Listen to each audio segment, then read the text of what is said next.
Pero nung nakaraan, may binabasa rin ako, di ba, tungkol sa grace. Meron doon sinasabi na, kasi hindi ko na ito tapos na yung series, di ba? Another one na naman sa May. Parang ang pinaka-iiwasan natin when it comes about sa grace, ma-fall from grace. Ibig sabihin nun, yung kumaga nasa biyaya ka na, tapos mawawala ka pa. O kaya naman, nasa biyaya ka na, mahuhulog ka pa. Kasi, kumbaga, parang kung iisipin, di ba, sa dami-dami ng mga napag-aralan natin about sa grace, doon pa ba tayo tatalikod sa Panginoon? Aalis pa ba tayo sa Kanya kung sobrang mapagbiyaya siyang Diyos? Di ba? So, kaya yun yung iiwasan natin. Kaya sabi mo nga sa katabi mo, dapat tuloy ka lang. Dapat magpalago ka lang. Ayan. And yan yung mababasa natin sa 2 Peter 3:18. And kanina, yung binabasa ni Tito Arnel kanina, tungkol yun sa verse ng pagbabalik ng Panginoon, di ba? Tapos nabanggit din doon yung mga, parang huwad na propeta. Pero, ang sinasabi dito ni Peter, pero tayo, grow in the grace and in the knowledge of our Lord Jesus Christ. Ibig sabihin, patuloy tayong lumago sa biyaya at pananampalataya sa Panginoon. And basahin ko lang yung key verse natin sa 2 Peter 3:17-18. Sabi nga dyan, mga minamahal, alam na ninyo ito kahit noon pa. Kaya mag-ingat kayo nang hindi kayo maloko sa pamamagitan ng mga maling aral ng mga taong suwail at mawalay sa mabuti niyong kalagayan sa Diyos. Sa halip, lumago kayo sa biyaya ng Diyos at pagkakakilala sa ating Panginoon at tagapagligtas na si Hesukristo, purihin siya ngayon at magpakailanman. Amen. Ayan. So, okay lang ba dyan? Okay lang kayo dyan? Ayan. So, sige, proceed tayo. Sabi nga dito, sa next slide natin, tayo, di ba, sinabihan tayo ng Panginoon sa John chapter 3, na tayo daw ay kinakailangan ma-born again. Di ba? Sabi, in order for us na makapunta sa langit, kailangan ipanganak tayo na mag-uli. And alam nyo, ang Christian life is about it begins with birth. Halimbawa, kapag gusto mong maging Kristiyano, kapag gusto mo na maging anak ng Diyos, kailangan ipanganak ka na mag-uli. Ngayon, anong ina-expect nyo sa baby nakakapanganak pa lang after ng 1 buwan? Anong dapat nyong i-expect? Di ba? Dapat medyo nagkakaroon na siya ng laman, chubby chicks na siya, di ba? Tapos, pagdating na mga 6 months, tapos 1 year, ayan, tumatatag na yung mga buto niya, di ba? Natututo na siyang, mama, dada, di ba? Yung mga ganon. Kumbaga, pag ipinanganak ang isang tao, ang normal na nangyayari sa kanya ay nag-grow siya. Diba? Meron siyang development na nangyayari. And ganun din daw ang Kristiyanong pamumuhay. Next natin yung slide, kung pwede na. Ayan, diba? Next pa. Ayan. Sabi nga dyan, the Christian life begins with a birth. Ayan. So sa John 1:12-13, sabi dyan, ngunit ang lahat ng tumanggap at sumasampalataya sa Kanya ay binigyan niya ng karapatang maging anak ng Diyos. Naging anak sila ng Diyos, hindi sa pamamagitan ng pisikal na pagkasilang o dahil sa kagustuhan ng tao, kundi dahil sa kalooban ng Diyos. And John 3:3, sabi nga dyan, sumagot si Jesus, sinabi ko sa iyo ang totoo. Hindi mapapabilang sa kaharian ng Diyos ang hindi ipinanganak na muli. Kaya dito, sa mga sa mga audience natin ngayon, sino sa inyo ang tumanggap na kay Jesus bilang Panginoon na tagapagligtas? Kung tinanggap mo siya, meaning to say, na born again ka na. Diba? Kung talagang tinanggap mo siya ng totoo ibig sabihin nito, pinanganak ka na mag-uli. And sabi nga sa Bible, makikita mo o mapapabilang ka na sa kaharian ng Diyos. And sabi nga, after birth comes growth. Yan. And if there is no growth after being born, then there is no life. Diba? Kasi ang isang tao, isang bagay na may buhay, nag-grow talaga siya. Paano nyo malalaman na may buhay ang puno? Nag-grow ang halaman. Paano nyo masasabi na nag-grow ang tao? Diba? Lumalago. Diba? Nagiging matured later on. And sabi ko nga, diba, nung nakaraan, kagaya ng mga ini-illustrate ko, kapag, kunwari, ang isang baby, pag yan mga 1 year old to 3 years old pa lang, di ba? Nakakatuwa pag, di ba, yung, kunwari, may baril-barilan siyang, yung water gun, di ba? Tapos pag binabaril ka niya, ang cute, di ba? Nakakatuwa. Pero kapag 30 na yan, 35, tapos may baril-barilan, tapos binabaril ka, ano nang feeling? Di ba? Ang sarap sa pukin. Di ba? Katanda-tanda mo na ganyan ka pa. Di ba? Alam nyo, ganun din daw tayo, ina-expect ng Panginoon na mag-grow. Di ba? Na habang tayo ay Kristiyano, dapat araw-araw, di ba, kagaya ng kinakanta natin kanina, binabago tayo ng Diyos. Di ba? Na merong nangyayari sa atin na pagbabago kasi na kay Lord na nga tayo. And sabi nga, patay daw ang hindi nag-grow, di ba? Kapag ang tao may buhay, kapag ang isang bagay may buhay, nag-grow siya. And sabi nga, this is what it means to be in Christ. It means to be saved, regenerated, and growing in sanctification. So ngayon, what is the meaning? What is growth in grace and knowledge? Ano ba ang ibig sabihin, 'di ba, ng growth in grace and knowledge? Pero una muna nating alamin, ano ba yung hindi siya? Let us look at what it is not. Una, it is not becoming more saved than at the moment of conversion. Kasi baka iniisip nyo, pag sinabing growth, yan yung parang sa araw-araw nagiging mas save ka, mas ligtas ka. Mali yun. Kasi nung unang tinanggap mo si Jesus, ligtas ka na nun. Pangalawa, it is not becoming more pardoned than when converted. Ibig sabihin, hindi ibig sabihin nito na mas marami na napatawad sa'yo. Kasi once na pinatawad ka na ng Panginoon, pinatawad niya lahat. Kahit ang lahat ng mga nakaraan na mga kasalanan. And pangatlo, it is not becoming more justified than at salvation. Kaya nga, pag sinabing grace, pag pinag-uusapang grace, wala tayong naipagmamalaki, di ba? Kasi lahat ng yan ay biyaya ng Diyos at ibinigay sa atin. So ngayon, ano ang growth? Ito ang growth. It is learning more of what God wants through His Word.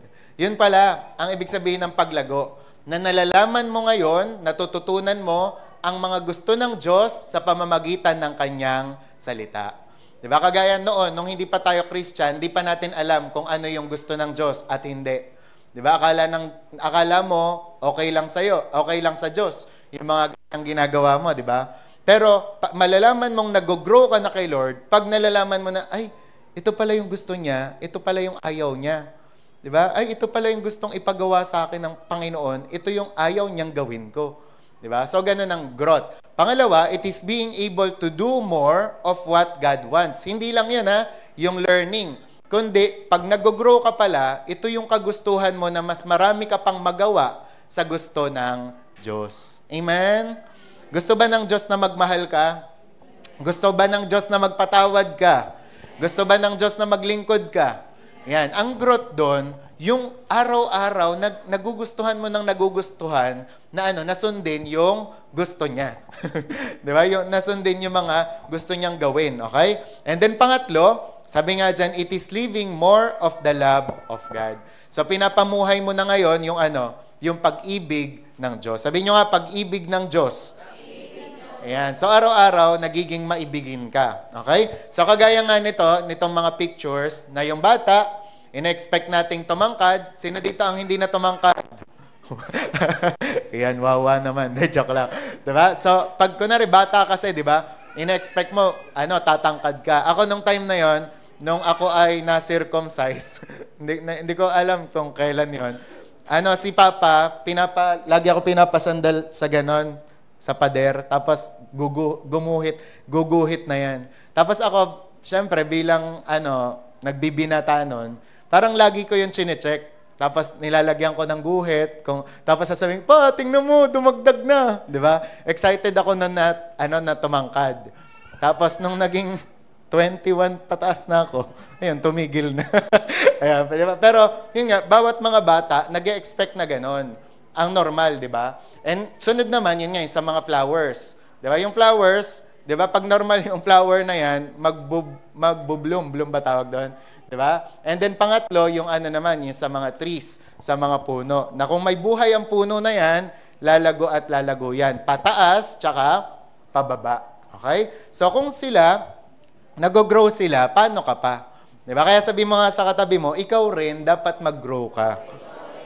Ayan, di ba? Kagaya nito, Pastor, biblical ba? Diyan ba sa Bible may makikita ka talagang pagbabago at growth? Meron. Una nga niyan, di ba, si Peter. Si Peter, ang kalagayan niya, from backsliding state, to a blessing.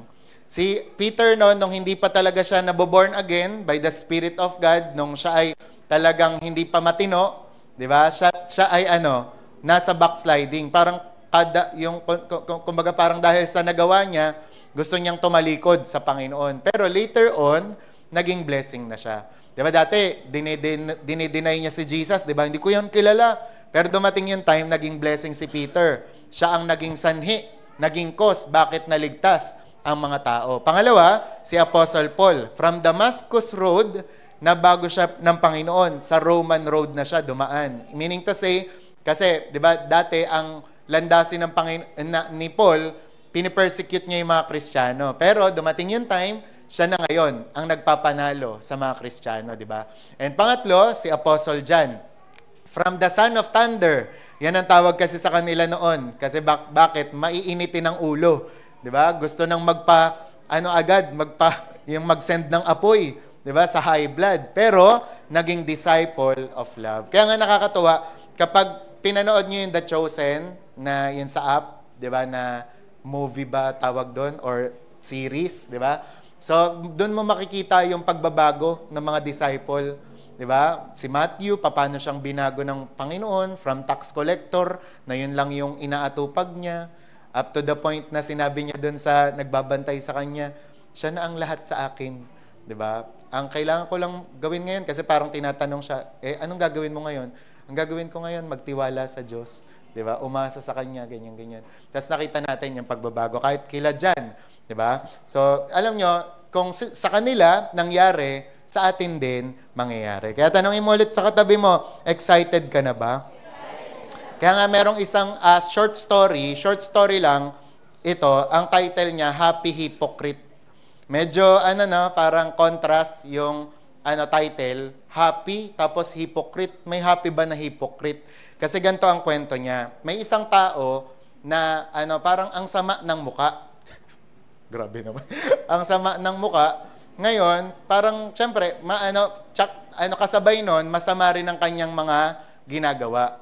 Ngayon, meron siyang babae na tinatangi, minamahal, gusto niyang pakasalan. Ngayon, ang problema niya at ang dilema niya, dahil nga sa sama ng kanyang muka at pag-uugali, ayaw siyang pakasalan ng babaeng yon.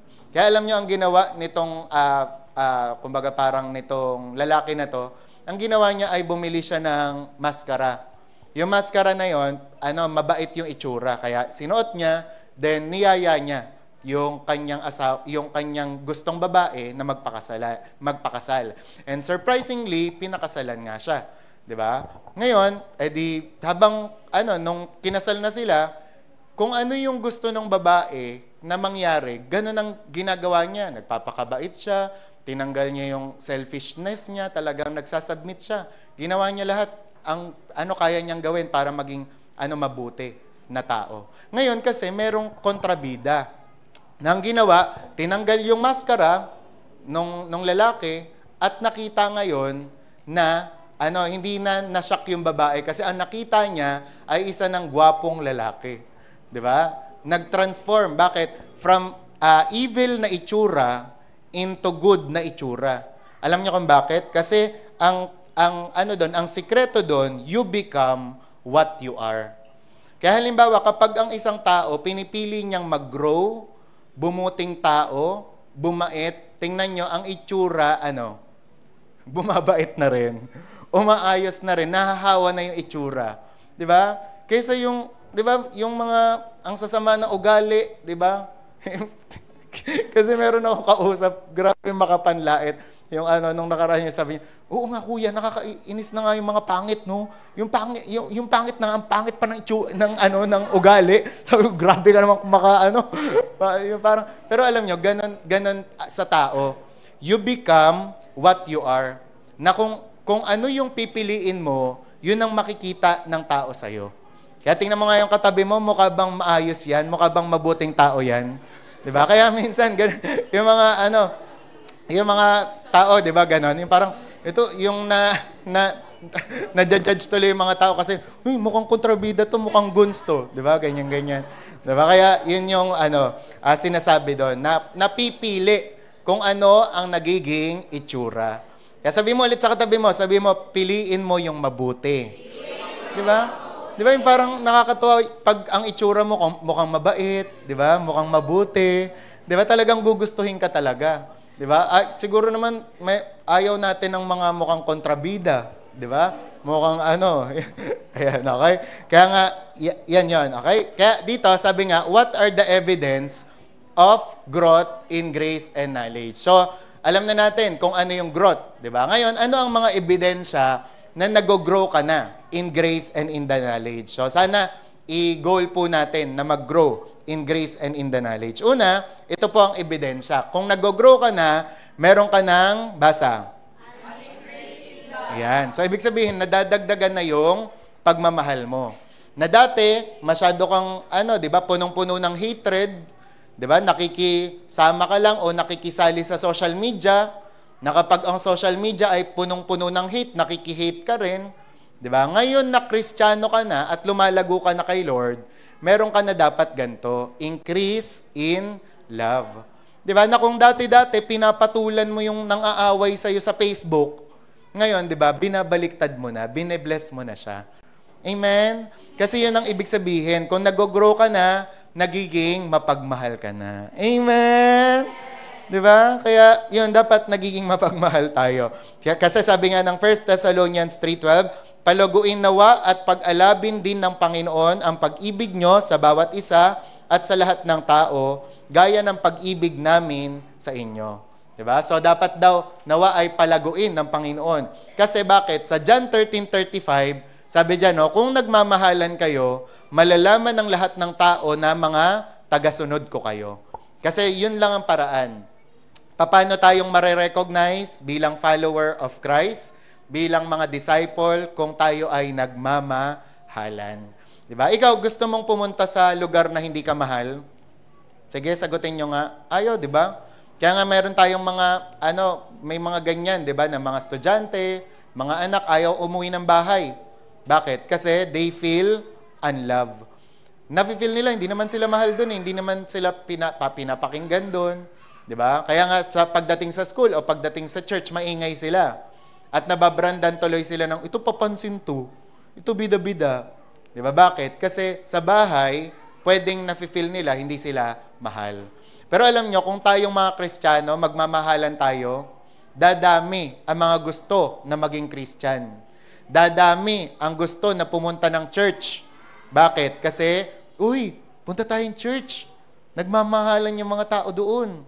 Diba? Merong isang kwento, diba, na nalipat siya ng bahay. Isang bata nalipat ng bahay. Ngayon tinatanong siya nung bakit doon ka pa rin sa church mo? Pumupunta ang layo-layo na noon. Doon po kasi mahal ako. Diba? Kaya siya pumupunta. So tayo, nalalaman na tayo ay tagasunod ng Panginoon, mas lalo tayo napapagpala kapag nag-i-increase yung love natin. And sabi nga ng 1 John 3:14, alam nating inilipat na tayo sa buhay na walang hanggan mula sa kamatayan dahil minamahal natin ang ating mga kapatid, ang sino mang hindi nagmamahal kasi sa kanyang kapwa ay nananatili sa kamatayan. Kaya alam nyo, ang isang alam mo na Kristiyano na to, alam mo na nag-grow na to, kapag mapagmahal na siya. Amen? Amen. Di ba? Kaya tanungin mo sarili mo, mapagmahal ka na ba? O lagi kang singhal, di ba? Singhal sa nanay, singhal sa kapatid. Timpla mo ko kape, ikaw na! Di ba? Ganun ba yung mapagmahal? Di ba? Anak, ipagsampay mo naman ako ng lalabhan kasi ang sakit na ng balakang. Mama naman, nanonood pa akong Korean novela eh. Di ba? Ganun ba ang mahal? Kaya nung nakaraan, nagpe-prayer meeting tayo. Ang revelation sa akin ni Lord noon, malalaman mo pala na ang isang tao mapagmahal kapag prayerful din siya. Malalaman mo na ang tao mapagmahal kapag may concern na siya sa mga tao sa paligid niya. Pero malalaman mo rin kung walang pagmamahal yan, yung kunwari, hindi mo man lang mapag-pray mama mo, hindi mo man lang mapag-pray papa mo, yung wala kang pake, hindi mo man lang mayaya sa church kapatid mo, di ba? Pero makikita mo na ang taong mapagmahal siya kapag nakikita yung concern. Di ba? Ma, kumain ka na ba? May dala ko sa'yo. Di ba? O pa, okay ka lang ba? Kailangan mo ng masahe ni mama? Ma, masahe daw. Kasi dapat mama talaga ang nagmamasahe para ano. Diba? Kaya ganoon, dapat nakikita sa atin yung ganoon. Naintindihan? Kaya nga, dito sa atin, alam nyo, sasama na ang mga kapatid nyo, mga kaibigan, mga kapamilya nyo, kapag nag-increase na yung love nyo sa kanila. Kasi kapag hindi pa nila nakikita na mahal nyo sila, hindi pa yan maniniwala.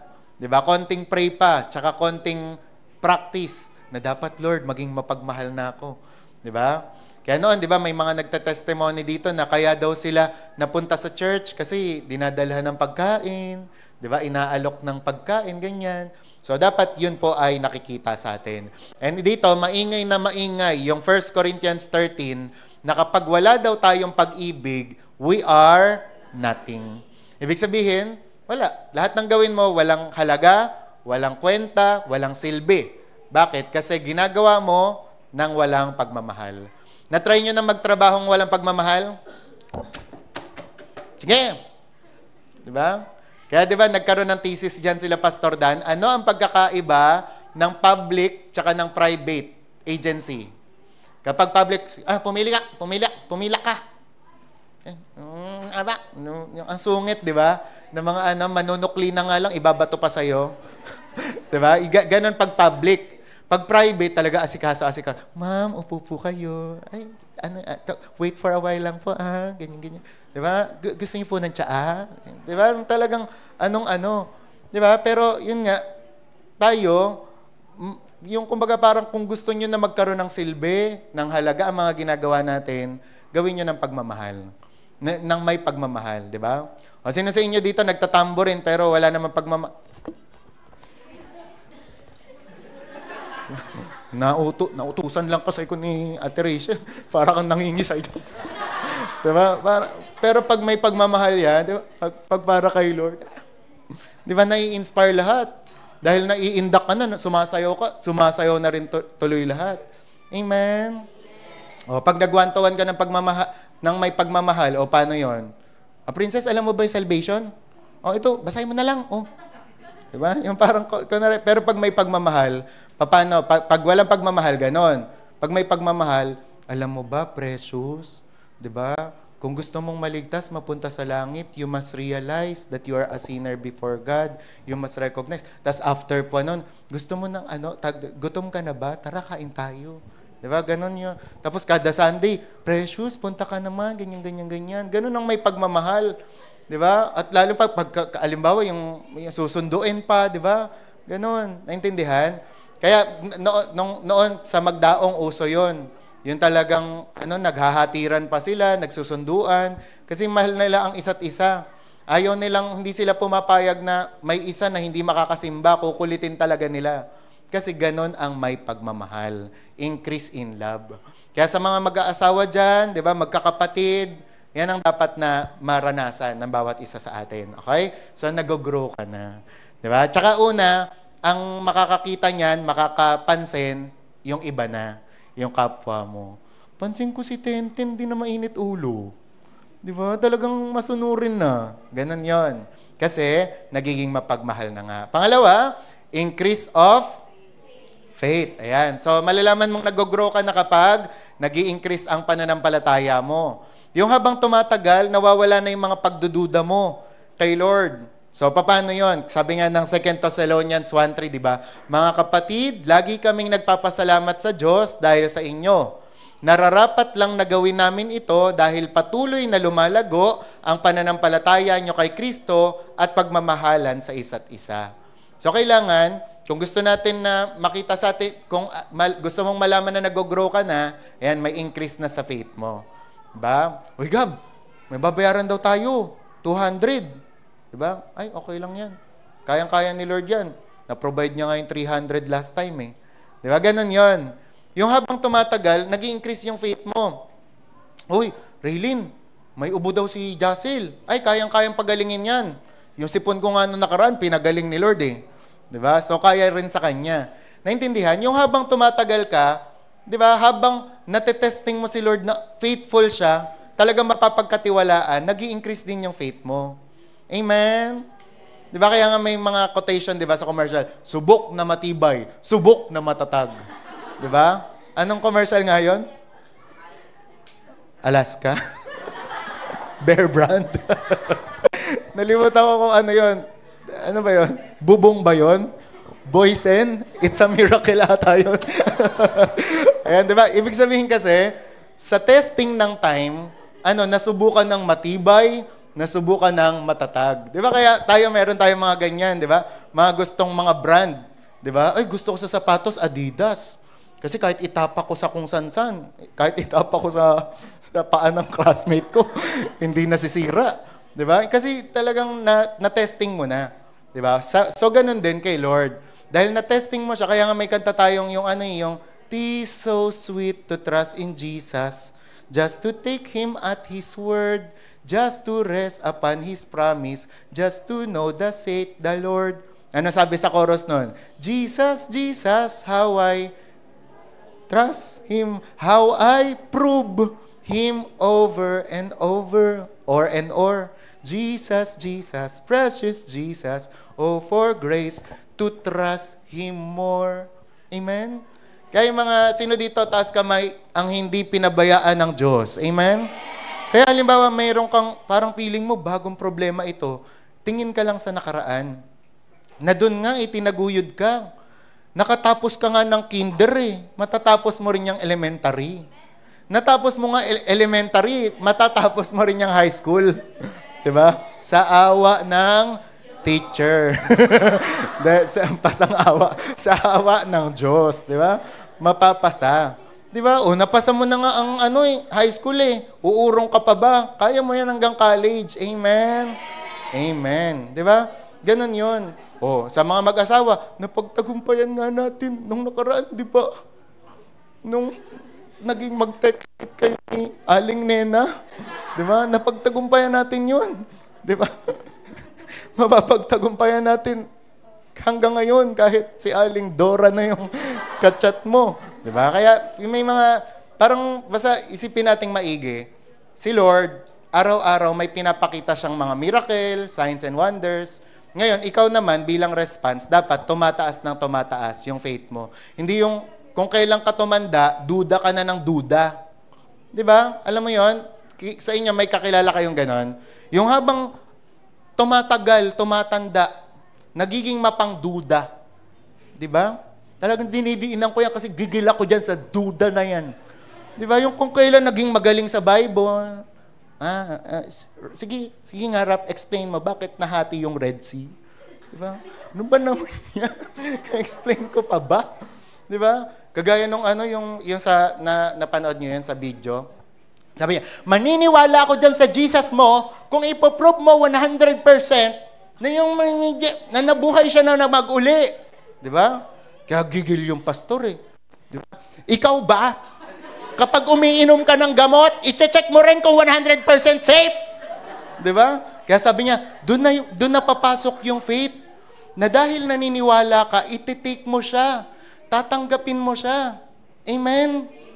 Di ba? Sino sa inyo kada sakay nyo ng jeep, chine-check nyo talaga bawat upuan. Okay ba to, kuya? Kuya? Kuya, penging ID mo, mapapagkatiwalaan ka ba? Darating ba talaga ako, mapupunta kaya talaga ako sa Alabang? O kung san-san mo ako dadalhin, di ba, dapat maniwala ka lang na uupo ka dyan, safe ka, di ba? Yung driver, dadaling ka talaga sa Cubao, kung sa Cubao ka pupunta. Naintindihan? So bakit minsan ganun tayo sa Diyos? Yung parang nakilala na natin siya, na-provide niya na yung 500 last year. Ngayon sasabihin, ang swimming natin, 1,000 na. Ay, siguro di ako makakasama. O kaya ganun ang nangyayari. Kasi according to your faith, be it unto you. Di ba? Ay, uminit.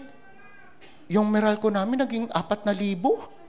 Di ba? Parang iisipin mo, 4,000 naman yan. Huwag na kaya ako magbayad. Paputol na kaya ako. Di ba? Isipin mo na lang, kung nabayaran mo yung nakaraan, yung 3,000, kaya rin. Di ba? O kaya naman, mag-adjust ka na lang. Di ba? Patayin mo lahat kapag natutulog ka. Di ba? O basta, wag ka na lang maging mapangduda. Di ba? Na kayang gawin ng Panginoon lahat ng yan. Di ba? Amen? Kaya sabi mo nga, increase in faith. Yung habang tumatagal, mas lalo kang kumakapit ka Diyos. Amen? Amen. Hindi yung, di ba, habang tumatagal, nagiging mapangduda. Okay? And then sabi nga dito, kaya ang tanong dyan, what level of the faith are you at? Nasaan level ka? Kasi di ba may mga level yan, little faith, small faith, great faith, di ba? Perfect faith, may mga ganun eh. O asan ka doon? Di ba? So dapat dumating na tayo sa punto ng perfect faith. Sino ang sample nito? Di ba? Si David din, di ba? Kasi hindi niya pa napapatumba si Goliath, tapos na para sa kanya sa statement of faith niya.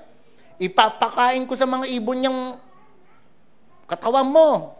Di ba? Matatalo kita. Di ba? Kaya di ba? Oh, tama kay Goliath. Oh. Tsaka nagtataka nga sila, bakit daw hindi pa ganun tumumba si Goliath? Pag ganun, pag tama nung bato ni David, pag ganun. Di ba bakit? Kasi sinamahan siya ni Lord. Nagtitiwala kasi siya kay Lord. Pag sambot ni Lord ng bato, ginanon kay Goliath, tapos ginanon pa. Kaya dahil gigil na gigil si Lord, ginaganyan mo ko Di ba? Kaya ganun, kapag minsan, nagdududa tayo, di ba? Minsan, mas piliin nating magtiwala sa Diyos. Tingnan niyo, magugulat kayo sa gagawin ng Diyos. Yung parang kayo mismo, kaya nga si Pastor Olocoya, meron siyang term sa mga prayer points niya ng embarrass. Di ba? Minsan, hindi na lang din namin ginagamit ni Ate Mer. Pero kasi yun ang term niya sa mga, yung parang, Lord, embarrass me with your miracles. Kasi parang sa part siguro ni Olocoya, pahiyain mo ko na ikaw yung Diyos na gumagawa ng himala. Kasi minsan sa ating mga tao, di ba, masyado tayong matalino, pinipigure out natin ang lahat-lahat. Pero kapag nagtiwala na tayo sa Panginoon, later on, marirealize natin, grabe pala, ang amazing pala ni Lord, powerful pala siya. Naintindihan? Amen. Kaya yung kaakala mo imposible, magugulat ka, posible pala. Ikaw din mismo, masosurprise ka.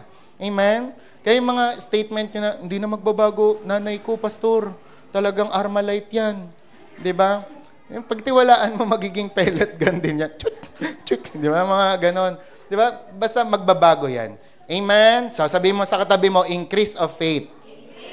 Pangatlo, increase in the knowledge of God. Colossus 1:10, sa ganon, makakapamuhay kayo ng karapat-dapat at kalugod-lugod sa Panginoon sa lahat ng bagay. Makikita na lumalago kayo sa mabuting gawa at pagkakakilala sa Diyos. 2 Peter 1:5, dahil dito, pagsikapan ninyong maidagdag sa pananampalataya nyo ang kabutihang asal, sa kabutihang asal ang kaalaman. Pero hindi lang basta-basta kaalaman yan. Knowledge of our Lord Jesus Christ yan. Ibig sabihin, kilala mo na si Lord. Di ba? So, kalimbawa kayo, pag chinek kayo, di ba? Pag chinek kayo ni Lord, gano'n nyo na siya kakilala? Di ba? Kilala nyo lang ba siya bilang Savior, bilang Lord, o meron pang iba? Di ba? Tayo, habang tumatagal tayo, nakikilala natin si Lord. Ay, hindi lang pala siya Lord and Savior. Siya rin pala ay Shepherd. Di ba? Siya rin pala ay provider. Siya rin pala ay healer. Siya rin pala ay deliverer. Siya rin pala ay strong tower. Siya rin pala ay refuge. Habang tumatagal ka, dumadami ang alam mo kay Lord. Di ba? Lalong-lalo na, dumadami yung experience. Di ba? Kung ano nga daw yung experience mo ngayon, laging may katapat si Lord. Piling mo, kulang ka, ipapakita niya sa'yo na siya ang magsusupply sa'yo. Piling mo, may sakit ka ngayon, di ba? O yun nga, may karamdaman ka, papakita niya na siya ang magpapagaling sa'yo. Di ba? Ikaw ay malungkot ngayon, papakita niya na siya ang joy mo. Naintindihan? So, yun po. And then, sabi nga dito, what you saw in Christ when you accepted Him compared to now. Sabi, what changes have undergone in your understanding from when you first accept Christ? Kaya kapag tinanong kayo, ano na ang mga nag-develop sa inyo? Ano na ang mga sumunod na napag-aralan nyo kay Lord? Nakilala nyo na ba siya? Diba? Si Paul nga, diba, dumating siya sa punto, si Apostle Paul, na ang prayer niya, that I may know Him, yung power ng resurrection, diba? Kahit yung death ng Panginoon, gusto niyang makilala, malaman. Diba? Dapat pumunta tayo o yun nga, dumating tayo dun sa punto na yun. Kaya sabi, yun nga, kinakailangan meron na tayong mga changes na nangyari sa atin. And then pang-apat, last, an increase in the fruit of the Spirit. So malalaman mong nag-grow ka na kapag may bunga ka na ng banal na Espiritu. Pero tatandaan nyo, kaya sinabing bunga kasi it takes time. There are no shortcuts. Ibig sabihin nito, pag bunga, talagang iintayin mo yan na magbunga. Kasi dito sa earth, wala pang ganon yung tsuk, mangga. Tsuk, pakwan, biglang, di ba? Kasi uunti-unti yan, lumalaki na, di ba? So ganun din, ang bunga ng banal na Espiritu. At ano-ano yung mga yan? Galatians 5:22-23. Ngunit ito, ang bungang makikita sa taong namumuhay sa kapangyarihan ng banal na Espiritu. Ano-ano yon? Kayo nga, basahin nyo, pag-ibig, kapayapaan, pagtitiis, kabutihan, kagandahang loob, katapatan. Ano pa? Kahinahunan. Kung ganito, ayan, di ba? So, malalaman mong nag-grow ka na kapag may bunga ka na ng banal na Espiritu. Ano yun? Love. Di ba? Nagiging mapagmahal ka na. Joy. Sino sa inyo masiyahin na? Di ba? Amen? Di ba? So, malalaman mong nag-grow ka na pag masiyahin ka na. Ito lang minsan ng problema, lalong-lalo na sa mga tumatagal na Kristiyano. Dahil tumatagal na sila, nababawasan yung joy. Yung parang akala nila, the more na nakasimangot sila, the more na holy sila. Ba't ka ganyan mag-pray? Dapat hindi nakangiti. Dapat serious tayo. Di ba? Parang ganon. Bakit ganyan ka tumawa? Ang lakas-lakas. Diba? Dapat hindi ganyan. Mayumi ka dapat. Diba? Parang kaya minsan, madalas, maraming mga Kristiyano ang bugnutin, nakasimangot. Diba? Ba't ka nananalangin ako? Diba? Di ba pwedeng pag nananalangin ka, nakasmile ka? Diba? Parang, Lord, salamat. Kailangan pag matagal na, ganon. Diba? Kakain na. Shh, maingay.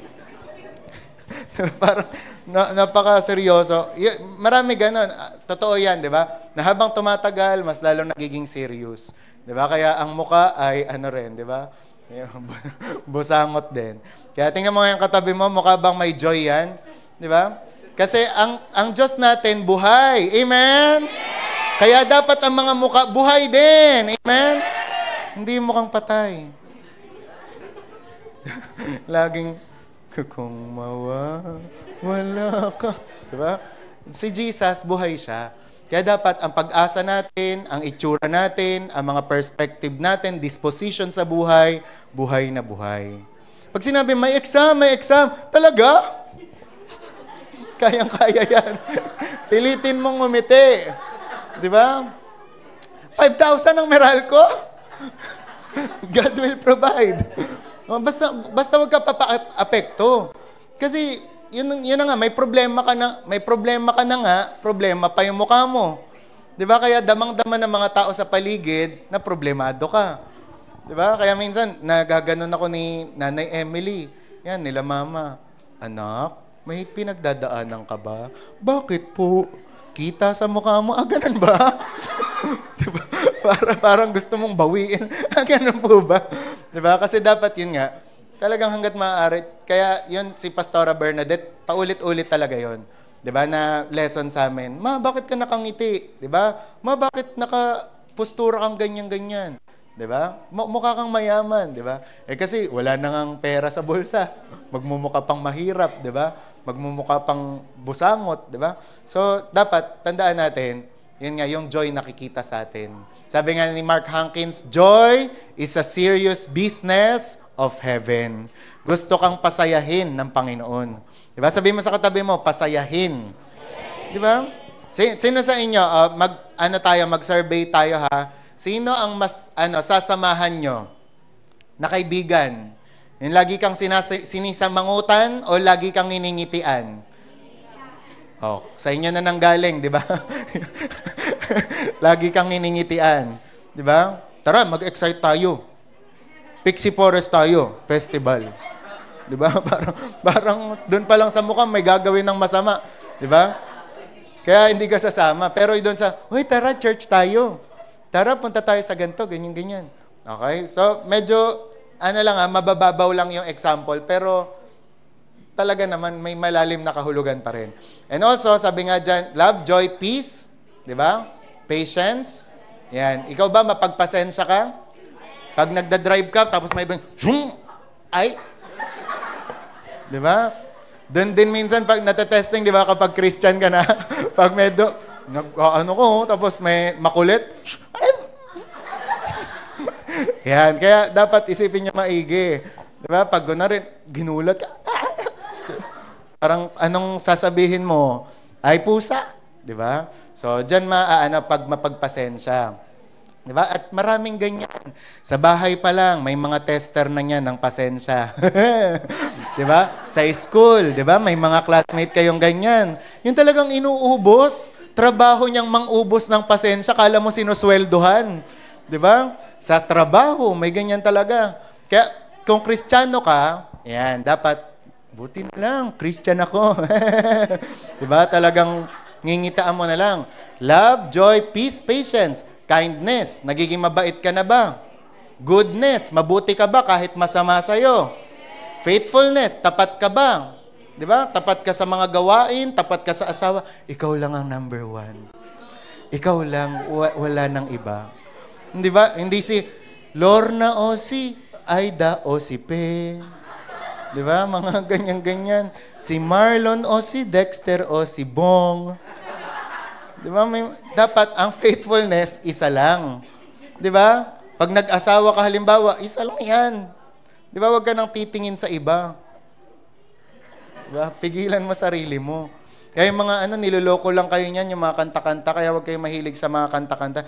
Bakit ngayon ka lang dumating sa buhay ko kung kailan may asawa na gumaganon sa akin?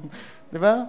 May yung parang pinapaisip ka, sana dalawa ang puso ko. Hirap nun. Di ba? Pag inatake, sabay, lagot. Di ba? Kaya dapat yun nga, kindness, goodness, faithfulness, dapat tapat ka. Gentleness, ibig sabihin, mahinahon sa lahat ng oras. Yung gentleness din, parang feeling ko ganun din siya. Yung parang pag nagpapanik na yung iba, uy, may lindol daw. Ikaw, talagang mahinahon ka lang. Relax, relax. God is in control. Diba? Manalangin tayo. Diba? Kaya minsan, alam nyo, ano daw ang solusyon sa takot sa lindol? Ano? Diba? Di ba? Yung iba talaga, hindi, pakatatag tayo. Alam niyo ang solusyon sa lindol? Ganito. Ganon. Kapag ba ganyan ang posisyon mo, natutumba ka pa? Hindi na. Di ba? Talagang, kaya yung mga taong natutumba lang, yung mga nakatayo, yung parang feeling nila, kaya nila sarili nila. Pero when you are in the position na nakaluhod ka na, at nagpe-pray ka na, dun ka mas lalong magiging matatag. Amen? Kaya pag may mga balitang ganyan, yung lindol, intensity ganyan-ganyan. Diba? 20.6. Magnitude 20.6. May buhay pa ba nun? Diba? Kaya kailangan manalangin ka. Ano mang mga bad news? Diba? Basta't manalangin ka. Yun ang kahinahunan. And lastly, self-control. Yan ang bunga ng banal na spirito. Yung kapag may hinaharap sa'yo, may self-control ka. Diba? O na rin, may asawa ka na nga, may tapos ano pa? Aaron, come, lie with me, Aaron. Dapat self-control. Hindi. Matatag ako. Diba? O sino dito pag birthday? Diba? Uy, rap! Birthday mo naman! Shot ka raw! Diba? O self-control doon? Diyos na lang, pre, Diyos. Ganun na, self-control. Naintindihan? O pinagbawal sa'yo ng doktor yung lechon. Talagang nilatagan ka ng lechon, magmula doon hanggang doon. Diba? O nasa iyo, self-control mo kung gaganong ka. Diba? Naintindihan? Ayun ang self-control. Yung parang kaya mong kontrolin yung sarili. Hindi totoo yun. Yung parang, kasi hindi ko makontrol eh. Lalong-lalo na yung sa galit, di ba? O bakit mo naman nahampas ng tubo? Diba? Diba? Bakit mo naman anong sinasabi? Nagdilim ang paningin ko eh. Gusto mo sa'yo rin? Diba? Yung parang may mga ganun, yung parang hindi ko na-control, ganyan-ganyan. Nabugbog ko. Yung mga ganun, parang hindi pwede, hindi papasa yun sa ikukulong ka pa rin nun. Diba? Kasi bakit? yun nga, kailangan ang self-control. Di ba? O, sa mga nagda-diet dyan, di ba? Kapag sinabi mo, diet na ako. Diba? Self-control, hinainang ka na naman. Santambak! Na alimango.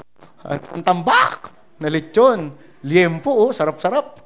Kumikinang-kinang pa yung taba sa mantika. Nasa sa'yo yun. Yung self-control kung Amen? So, yun ang fruit of the Spirit. Kasi tingnan nyo rin, sa Matthew 7:20, kaya nga makikilala ninyo ang mga huwad na propeta sa kanilang mga gawa. Laging ganon. Sa bunga, sa prutas, dyan tayo nakikilala. And kaya nga sabi, have you taken inventory lately of the kind and quality of the fruit that you are producing in your life? Are you increasing in godliness, in patience, in love, forgiveness, gentleness, joy, and peace? Ayan. And nung nakaraan, nung prayer marathon, nagtanong kami sa mga nandun na mga nagpe-pray. Halimbawa kayo, tanongin sa inyo to, payag ka ba na kung sino ka ngayon na i-times 5, maging 5 ka, payag ka? Kaya mong makasama yung sarili mo? Di ba? Yung sarili mong mareklamo, sarili mong maarty, sarili mong maano, ganyan. Di ba? Mong bungangera. Di ba? Kaya mo? Tagalan. Di ba? So, ngayon, kung yun ang tanong, anong lesson natin? Dapat dumating tayo sa point, di ba, na kunwari papipiliin ka, kaya mo na pakisamahan yung sarili mo. Bakit? Kasi aminado ka, di ba, talagang by the grace of God, nagmamanifest na sa iyo yung fruit of the Spirit. Di ba? Na hindi mo pa problemahin yung kasama mo, di ba? Yung kakambal mo o yung kalima mo, di ba? Sa pag nagsama-sama kayo. Amen. Kaya sila, ayoko po yung iba, di ba? Yung iba naman gusto. Diba? Kami talaga, meron kaming ayaw na mag-multiply. Diba? So, yun, ganon. Okay, kasi kailangan niya pang magbago. Okay, so, ngayon, what are the means? Ito na. Ano daw ang mga means o paraan ng Panginoon to help you grow in grace? So, papaspasan na lang natin to.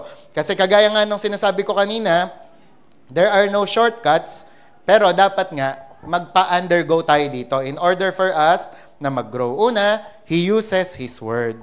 Yan. Gusto ninyong lumago sa pananampalataya? Magbasa tayo ng salita ng Diyos. Sabi nga ng 1 Peter 2:2, gaya ng sanggol na bagong panganak, manabik kayo sa dalisay na gatas na espiritual upang lumago kayo hanggang makamtan nyo ang ganap na kaligtasan. O, taas nga kamay dito ng may Bible na. Ayan. Okay? So, kung wala pa kayong Bible, bili kayong Bible nyo, then try to read the Bible. Kahit isang chapter lang. Nalala niya si Tony Gonzaga, di ba? Nung yung disiplina sa kanya ni Tatay Bonoy noon, bawal ka matulog. Bawal ka kumain. Pag hindi mo binabasa kahit isang chapter na yan. Di ba? Kaya ang testimony niya, nung una, bata pa siya, niloloko niya lang. Kunwari, nagbabasa daw siya. Pero hindi naman. Pero at the end of the day, ang niloko niya lang daw, sino? Sarili niya. Pero ang amazing doon, sabi niya doon, magmula nung 12 years old ba siya or 13, binuklat niya yung Bible niya. Kahit kailan, hindi niya na sinara ulit. Diba? Bakit? Kasi nagandahan siya. Na-touch siya. Yung Bible na yon ang nagsabi sa kanya na makasalanan siya pero minahal at pinatawad siya ng Diyos.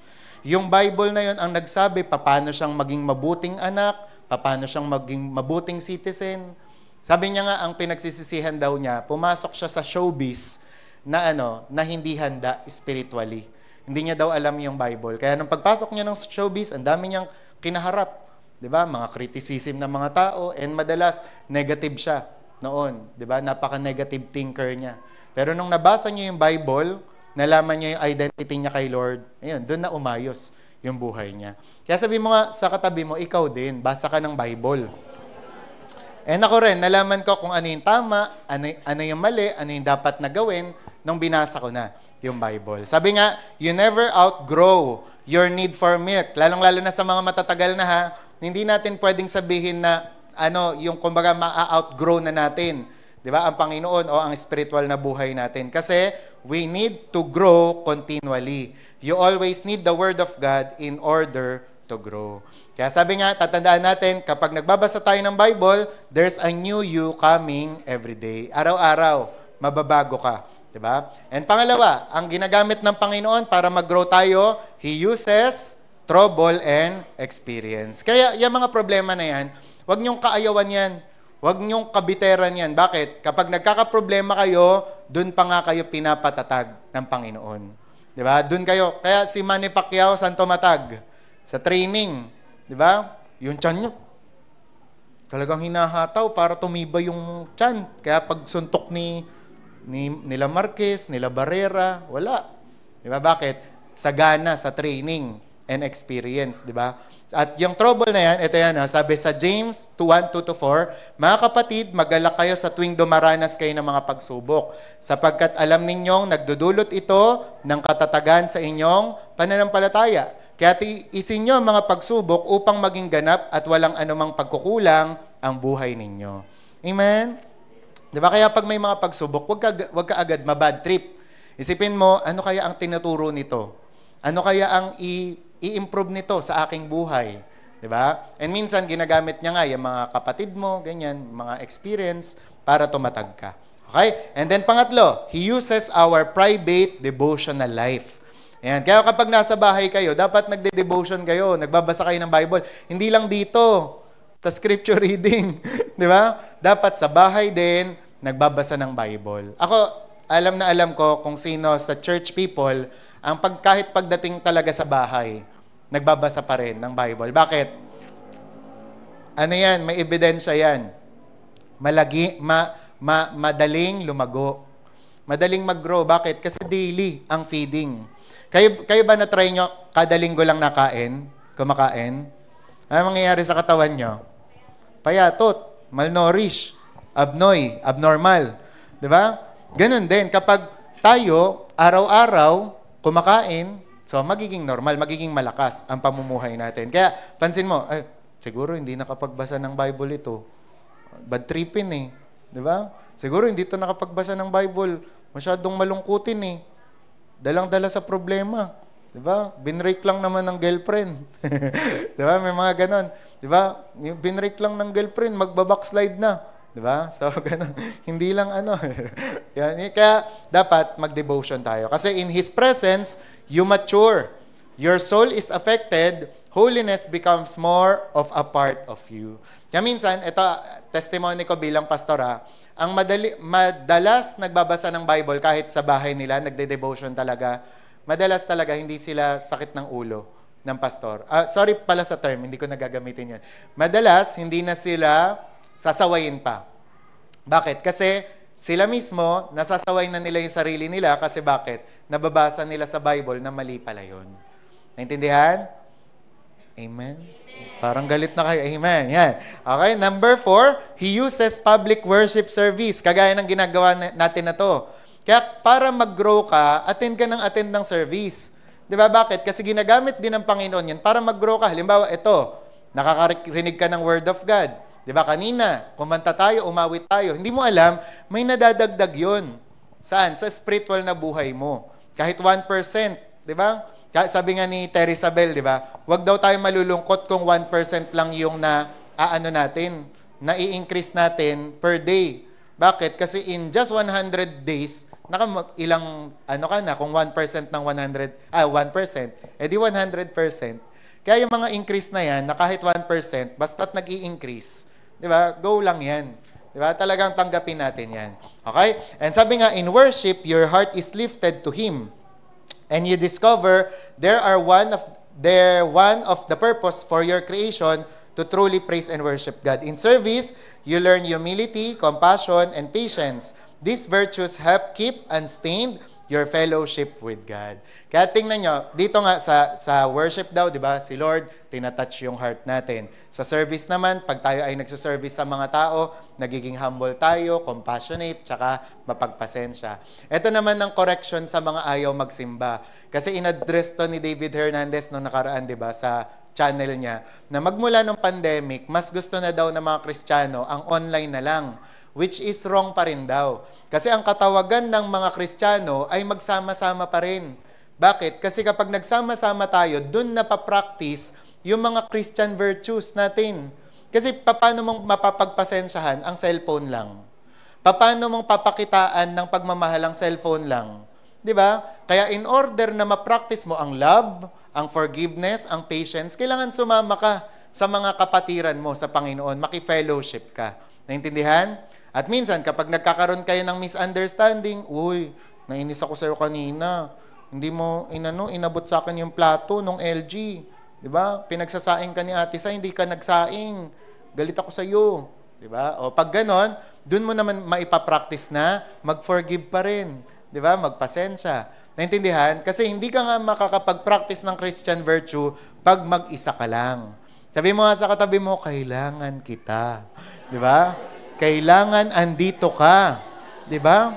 Para ma-practice ko ang pasensya ko. Di ba? Yung mga ganun eh. Di ba? Kasi, yan, kaya dapat uma-attend tayo. Iwasan natin na umabsent, di ba? Iwasan natin na lumiban. Okay? Kasi para makasabay tayo. Di ba? And ngayon, may tanong nga dito. Itanong mo daw sa sarili mo, kung nag-grow ka na, ikaw ba ay, sino sa inyo pinupush pa? Tinutulak pa na magsimba? Yan ko na rin, kada linggo, tutulak pa, sige na, magsimba ka na, yayayain ka pa. Ang totoong nag-grow na daw, hindi ka na, ipupush na magsimba, na mag-service. Bakit? Kasi ganito daw yan. Inillustrate niya, sinampol niya yung sasakyan. Sino dito, trip nyo na magkaroon ng kotse, tapos araw-araw ipupush nyo yun? Ay, punta ako sa Magdaong. Nagkakotse ka pa. Diba? Kung ipupush mo lang din. Alam nyo, ganun daw ang mga Kristiyano na kailangan lagi pang ipush. They are of no use sa Panginoon. Hindi sila magamit tuloy ni Lord kasi kailangan mo pang ipush. Pero ang totoong nag-grow tsaka nagmamature, may kusa na. Ay, Sunday ngayon. Diba? O kaya, minsan nga, Sabado pa lang eh. Sunday bukas, prepare ko na yung damit ko. Diba? Hindi yung, Sunday pa lang ngayon. Di ba? Yung parang ngayon pa lang magpe-prepare. Di ba? Ang God-conscious, Saturday pa lang, hinahanda na yung sarili. Hindi na magpupuyat, hindi na kung ano-anong mga telenovela pa ang papanoorin, ihahanda niya na yung sarili niya kasi magsisimba ako bukas. Okay? Hindi pa pala isipan, magno-note pa yan sa messenger, papapansin, sisimba o hindi? Ewan ko sa'yo. Sisimba o hindi? Simba, dapat. Diba? Sabi mo sa katabi, mga simba, dapat. And next naman, he uses the fellowship of believers. Diba? Kasi nga naman, sabi, how your needs are met by others. Sabi, other Christians have spiritual gifts. Sa 1 Corinthians 12, mababasa nyo dyan na lahat kasi tayo may mga kaloob. Ngayon, once na ginamit natin yan to one another, pag yung bawat isa, nag-minister sa bawat isa, mag-grow tayo. Diba? Kaya halimbawa, ako madalas hindi talaga ako natututo sa sarili ko lang. Natututo ko sa mga kapatiran natin sa Panginoon. Pag nagpe-preach si Ate Mer, nagpe-preach si Rachel, Teacher Grace, yung mga leading servant natin dito, pag may nagte-testimony dito, di ba? So kasi hindi lang, yung kumbaga one way ang learning. Di ba? Bawat isa sa atin, pwedeng matuto sa bawat isa. Amen po. Yan. Kaya sabi nga, ano daw ang mga nakukuha natin sa fellowship? Kagaya nito, nakukuha natin, next natin, ay yung stretching tsaka strengthening. Di ba? Na kapag nagfe-fellowship ka, nai-stretch ka, di ba? Na-challenge ka. Natutuwa ka. May mga umattend na nga sa atin, di ba? Na na-amaze daw sila sa inyo, sa mga youth. Di ba? Sabi niya, Pastor, yung mga youth nyo ang gagaling mag-pray. Ang haba mag-pray, di ko alam kung saan hinuhugot yung prayer, yung mga salita. Di ba? So, nai-stretch sila ngayon, na-challenge sila na, dapat ako rin ganun, matutunan ko rin yung ganun. Tapos, napapalakas pa. Diba? Ay, dahil narinig ko si Sister ganito, umawit, ganyan-ganyan. Diba? Napalakas ako. So, ayan. And lastly, he uses the communion, the Lord's Supper. Kasi bakit? Ang Lord's Supper o communion natin, every time na tinitake natin yan, it means of grace to strengthen you and bless you with His presence. Bakit? Kasi kada nagko-communion tayo, naaalala natin yung ginawa ni Jesus Christ sa krus ng Kalbaryo. Kaya in conclusion po, nasa conclusion na tayo, ang tanong natin dito, nag-grow ba tayo? Are we growing? Are you growing? Kasi bakit? Growth, tatandaan natin, is a sign of life. Malalaman mong buhay ka, buhay ang Kristiyanong pamumuhay mo kapag nag-grow ka. Pangalawa, growth is sometimes painful. Minsan kailangan mong masaktan para mag-grow, di ba? Lalong-lalo na yung mga mistake na nagagawa natin. Kahapon, pumunta kami sa, ano, di ba, sa Bacoor kasi may kinasal kami ni Papa. Meron na pala doon na dasma, na yung parang paganon, yung dinadaanan, yung parang highway siya. Ngayon, hindi kami doon dumaan. Dito kami dumaan sa traffic. Ngayon, nung nandun na kami sa dulo, naisip namin ni Papa, ay, dito rin pala magla-landing yon. Di ba? Parang dapat doon na tayo dumaan. Sabi ni Papa, okay lang yan. At least, alam na natin ngayon. Di ba? Tapos doon ko naalala na, there are no, mistake. Di ba? Only lesson learned. Di ba? Na tayo, minsan may mga painful tayong kakaharapin, mga masasakit, pero hindi ibig sabihin nun na iniwan ka na ni Lord, o bagsak ka na, failure ka na. Ibig sabihin nun, tinuturuan ka ni Lord, nang sa gayon, mag-grow ka pa. And lastly, growth is always good. Kapag nag-grow ka, laging mabuti yan. Walang masama sa pag-grow. Di ba?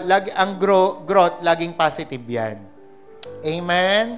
Kaya dito, ngayon, ang tanong naman, if not, why not? Kung hindi ka nag-grow, bakit ba? Una, tanong mo sa sarili mo, meron ka bang kasalanan na dapat i-repent? Pagsisihan? So, kung meron kang kasalanan ngayon, kailangan pagsisihan mo na yan. I-confess mo na sa Panginoon. And is there a lack of desire? Wala ka bang gusto na mag-grow? Then, sabi niya dyan, pray. Diba? Manalangin ka na, Lord, tulungan niyo po ako na mag-grow. Diba? At gustuhin ko pong mag-grow. And sabi nga, look to God and depend on Jesus completely to bring you to the place of growing in His grace. Amen? Amen. Kaya dito, mag-e-end na ako sa isang kwento. Itong kilala siyang bilang poet, di ba? Gumagawa siya ng mga tula. Si Longfellow ang pangalan niya. Ngayon, tinanong siya, sabi sa kanya, paano niyo po na ma-manage ang long and happy life? Bakit ang haba-haba ng buhay niyo tapos ang saya niyo pa? Alam niyo ang ginawa ni Longfellow, tumuro siya sa isang apple tree, tapos sabi niya doon, the secret of the apple tree is that it grows a little new wood each year. Sabi niya, that is what I try to do. Yan. Kaya pala siya happy, kaya pala siya may long life. Bakit? Kasi every day, each year, gusto niya na merong nadadagdag sa kanya. And alam niyo, tayo din, ganun dapat ang goal natin. Araw-araw, taon-taon, may nadadagdag dapat sa atin, nag-i-improve. Gaya ng last year, kunwari, 2023, anong nadagdag sa'yo ni Lord? Anong pinalago sa'yo ni Lord? Dapat ngayon 2024, kahit pa paano, may nakikita ka na. Dati, 2023, stress na stress talaga ako, no? Muntik na akong mag-suicide nung last year. Ngayon, 2024, pansin ko, hindi ko na kinaka-stress yung bagay na yon. Diba? Bakit? Kasi nag-grow ka na.